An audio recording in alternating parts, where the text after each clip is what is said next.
Josh went overboard. Damn, damn. Josh is racing. Oh, 45.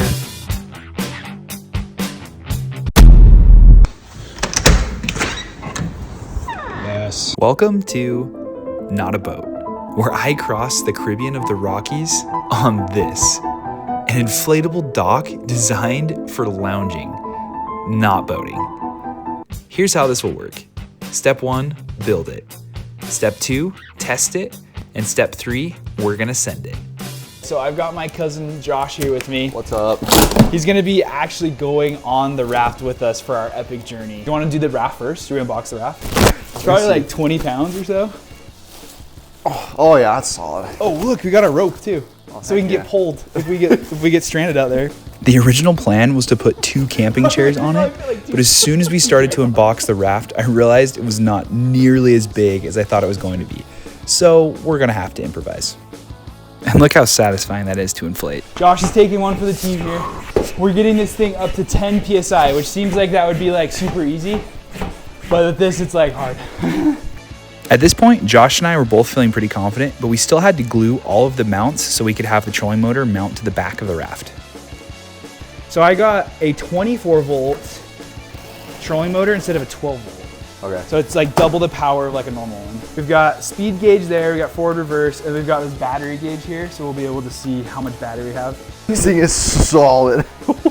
I've never actually glued anything to PVC before, so this was kind of a learning experience. And because I wasn't really following a guide, you kind of just have to eyeball everything. I say and then this happened. Nothing. We found out pretty quickly that you need to heat these up before you try gluing them. Otherwise, they just peel off super easily, as you guys saw. Let's go. We got all of those knocked out pretty quickly, and now it was time to glue the fin to the bottom. Can I do it this way? No, this way. But it wasn't going to be that easy. We had to use a ton of heat on the bottom fin mount as well, but we eventually got it. Cool.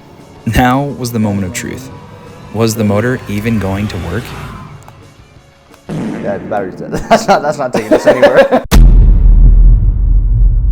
So we're on our way to reservoir now. We're going to test out the raft. We attached all of the mounting points so we can mount the trolling motor off the back. Got the boat all set up. The mounts are holding.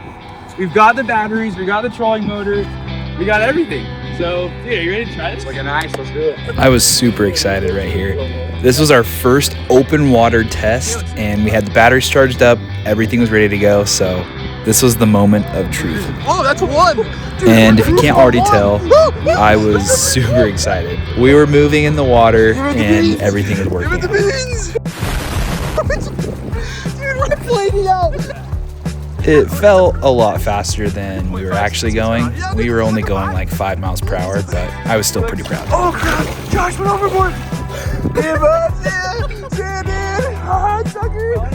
So we could float, we could move. So that meant it was time to send it across one of the coldest lakes I've ever been in before. Today is the day we send it. First, we've got to inflate the raft. Luckily, we had an electric pump this time because I wasn't going to be doing it manually again. That just took forever. We loaded up in the back of the truck and we needed to make a stop first. And it's a balmy 32 degrees outside right now. The water temperature, I think, is around 44 degrees. So it's pretty dang cold. But first, we got to go to the store. We're going to get it's called a weighted. We're gonna get something to weigh the line down. Okay. So I didn't really know what Josh was talking about, so we just went to Ace and got what he needed to get. Now we were finally at the lake, and man, I was excited, nervous. I didn't know what to expect, but we got everything out of the truck, started getting everything ready to go, and you're a liar. Here's the whole setup here. It's gonna be fun. Oh, I need to go get the chairs too. Let me go grab the chairs.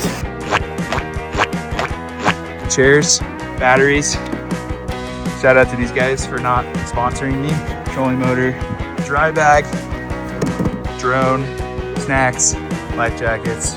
We've got the whole party here. What's up, guys?